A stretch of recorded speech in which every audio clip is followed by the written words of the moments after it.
Sir क्या है पूरा मामला? देखिए, दिनांक 7/9/24 को एक पीड़िता द्वारा थाना कोतवाली जनपद मऊ में एक तहरीर दी गई, जिसमें उनके साथ अवैध संबंध बनाने, मारपीट करने इत्यादि के संबंध में बातें कही गई। लिहाजा तत्काल उस पर जो है कि पुलिस द्वारा प्रथम सूचना रिपोर्ट दर्ज करके अग्रिम विधिक कार्रवाई की जाए। किसके ऊपर मुकदमा दर्ज हुआ है? ये जो व्यक्ति हैं उनका नाम है वीरेंद्र बहादुर पाल, जो चक मेहदी सराय लखनसी के रहने वाले हैं। तो उनके ऊपर जो है कि उनके खिलाफ ही जो है कि उन्होंने जो है कि दिया। क्या करते हैं वो? पेशे से अधिवक्ता। वो महिला कितने दिनों से रहती थी उनके यहाँ? ये सारी चीज़ें अब तो जांच के विषय हैं, उन्होंने अपना दे दिया है। तो प्रथम सूचना रिपोर्ट जब दर्ज कर ली गई है तो उनका जो बयान इत्यादि जो होगा वो सारी चीज़ें धीरे धीरे। सर धारा क्या लगी है सर? सर? अभी कुछ दिन पहले इनका शस्त्र लाइसेंस भी निरस्त किया गया है, ऐसी सूचना मिली है। इसके संबंध में सारी चीज़ें आपको तथ्य जितने भी होंगे वो पुष्टि करके बता दिए जाएंगे। लिहाजा तत्काल इस समय जो बात हो रही है इस पर गिरफ्तारी के लिए सर कौन कौन धारा लगा है सर उसमें?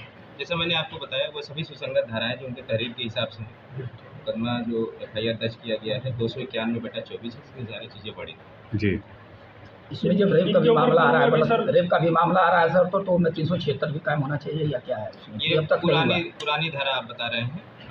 जो भी उनके द्वारा आरोप लगाया गया सुसंगत धाराएं दर्ज कर ली गई। महिला का सर मेडिकल कराया जा रहा है या सारी ही चीज़ें जो नियम संगत है सारी चीज़ें प्रोसेस की सर जिनके ऊपर आरोप लगाए वो समाजवादी पार्टी से भी ताल्लुक रखते हैं क्या? इस संबंध में कोई टिप्पणी नहीं करनी है। वो प्रथम दृष्टिया जो है कि जो उन्होंने अपने दिया है तहरीर दिया है उसमें उन्होंने बताया है कि वो पेशे से अधिवक्ता है। सर गिरफ्तारी के लिए क्या किया?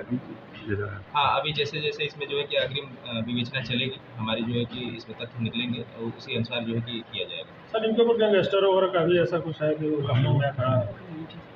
इनके आपराधिक इतिहास और सारी चीज़ें जब इसमें इनका जब मुकदमा दर्ज किया गया तो सारी चीज़ें जो है देखी जाएंगी। सर जो आरोप पहले भी इनके स्कूल पर कुछ लेकर के विवाद हुआ था, मारपीट हुआ था, जो फायरिंग भी हुई थी, इसके पहले भी उनके ऊपर मुकदमा दर्ज है। सारी चीज़ें अभी इस समय जो वार्ता हो रही है इस पीड़िता के द्वारा जो दर्ज कराया गया है 291/24 मुकदमा दर्ज हुआ है। इसके अन्यत्र अगर हमें कोई अगर दूसरी चीज़ बात निकल कर आएगी तो उस पर और कार्रवाई होगी। सर जो पीड़िता है वो जूनियर इनकी है या फिर क्या टाइपिस्ट है, क्या है? हाँ, उन्होंने बताया कि वो उनके साथ जो है कि ये बेसिकली जो एक मुकदमा दर्ज था इसमें विपक्षी के वकील थे जो पीड़िता ने बताया है।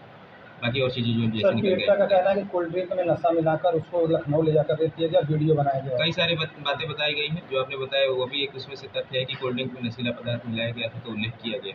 क्या ये वो देखी जाएगी। वो पैसा भी महिला का आरोप है कि मुझसे पैसा भी लिया गया और मेरा जो वीडियो भी डिलीट नहीं किया गया, बार जो है ब्लैकिंग किया जा रहा है। देखिए, द्वारा जो प्रथम सूचना रिपोर्ट दर्ज कराई गई है उसमें सारी चीज़ें वर्णित उन्होंने किया। जो प्रथम हमारे पास जो सूचनाएं हैं वो सूचना तथ्यों के रूप में है। इसके फैक्ट्स जितने हैं सारे जो चेक किए जाएंगे, विवेचना की जाएगी। मदरसा फैज़-ए-आम के सदरुल मुदर्रिसीन मौलाना मजहर अली मदनी ने सभी हज़रात के लिए 1500 लोगों की टीम जिसमें CISF किसी जिम्मेदार शख्स के जवान और हाथ में कोई मैनेजमेंट की